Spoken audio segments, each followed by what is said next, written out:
Welcome to Save the Pencil, an inspirational podcast that talks about the creative, artistic endeavors. I am your host, Jody Hughes, and I'm asking you to save the pencil. Today's episode is on artist block and burnout. So today I'm going to talk about something that affects everybody, including myself, and recently it's affected me a lot last week. It's artist block and burnout. Oh, and also if you hear any background noise, I'm doing this podcast from my phone, and I'm outside on the school campus. So if you hear any people shouting, running by, or skateboarding, it's that's why. So let's talk about it. So everyone suffers from this in one form or another. Some people have different definitions of it, but I'm going to talk about mainly what my definition of artist block and burnout is, and the cause and possible solutions. With school life and work, it's easy for it to affect you. And last week, this has really been affecting me because I'm a senior and I've been working on my senior show. I have personal projects I have to put on the back burner that I really, really want to work on. And I'm also doing this kids book as a source of money for a job. So that way I don't have to flip burgers. And I got really bad last week because it just sucks the life out of me. Like I got, first let's define it, I guess.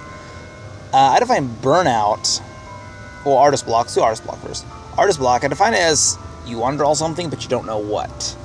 And I define an easy way for this remedy is to simply learn something new.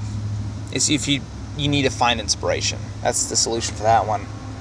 And as far as burnout goes, burnout is usually when you're sick of creating. And this one's interesting too because you're sick of creating, which this is usually brought on by some form of stress or outside source. Personal issues or some other artistic job, which is in my case sucking the life out of me.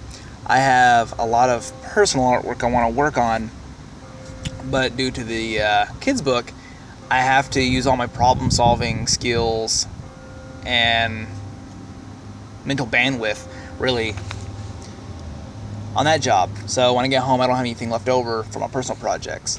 This is also true for senior shows, classwork, paintings. A lot of the time I want to put my mind on autopilot, which isn't the best, but it works if you already know what you're doing. As far as solutions for artist block and burnout, they're actually similar. If you can do something else to give your mind a break, something you can just kind of zone out of, and this can come in the forms of television, video games, and even taking a stroll or a walk. I guess it's a trope, right? That take a walk and get your creative juices flowing. Well, that's true, but I wouldn't say it's for everybody. But that zen-like meditation that you get from walking or any other hobby lets your brain take a break. And that right there will really, really help burnout. Just give yourself a break from anything creative to let your brain recharge. Usually I find that if I take a nap and wake up the next day, go to sleep, that really helps me out. As far as artist block, I find hobbies really helps both of these solutions. That's what I do.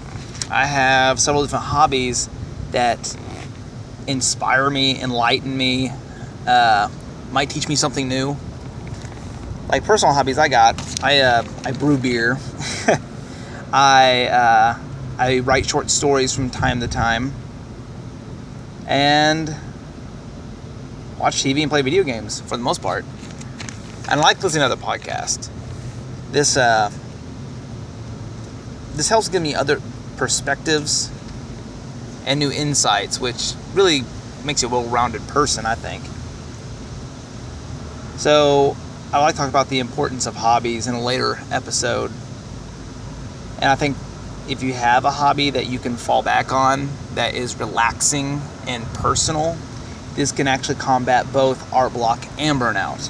And in the next episode, I'd like to talk about possibly the importance of hobbies and how to choose them and which ones are time wasters and not time wasters, and because you don't want to make a habit where you spend all your time doing a hobby and you never get anything accomplished, aka video games and TV, which I'm not opposed to. I do a lot of both, but I would like to talk more on this later. But I hope this helped, and remember guys, save the pencil.